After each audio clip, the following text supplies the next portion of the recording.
Bienvenue chez Vigo Universal. Donc, nous sommes une société d'IT événementiel et communication et notre but c'est d'intégrer les nouvelles technologies dans la communication et à la portée de monsieur tout le monde. On va vous présenter la numérisation 3D. Donc, c'est un système qui permet de numériser des objets, c'est utilisé dans l'art, dans les assurances, ceux qui veulent numériser leurs objets pour être sûr d'avoir une copie conforme.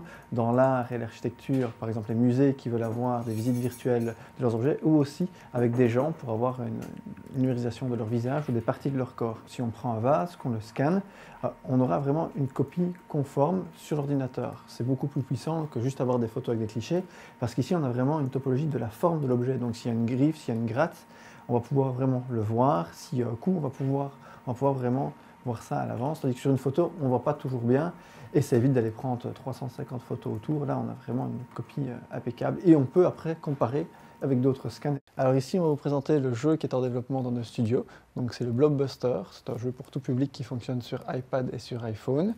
C'est un mélange de casse-briques et de shoot 'em up avec, dans un univers steampunk.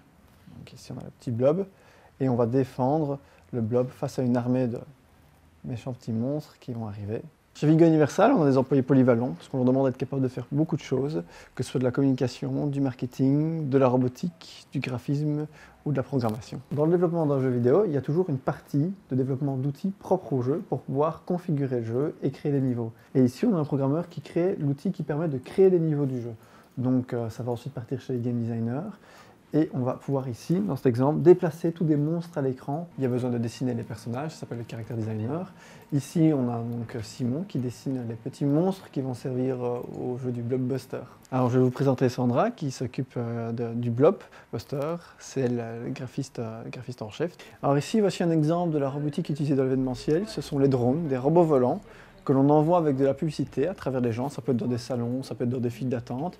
Alors quand vous avez un robot comme ça qui vole à 1 mètre ou 2 du sol, ça attire tout de suite le regard. Déjà ça fait du bruit, mais aussi les gens n'ont pas l'habitude de voir de la publicité posée sur un objet comme ça. Voici un autre exemple de robot à terme marketing et publicitaire. Donc vous voyez ici, on décore le robot avec notre publicité ou la publicité d'un client.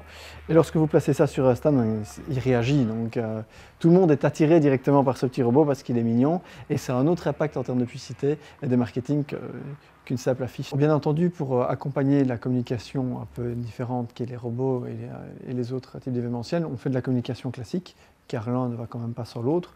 Donc que ce soit des sites web, des affiches, des flyers, on est capable de fournir toute cette gamme de services. Donc quand le client vient chez nous, il a droit à tout de A à Z sans avoir besoin d'aller chercher à différents prestataires.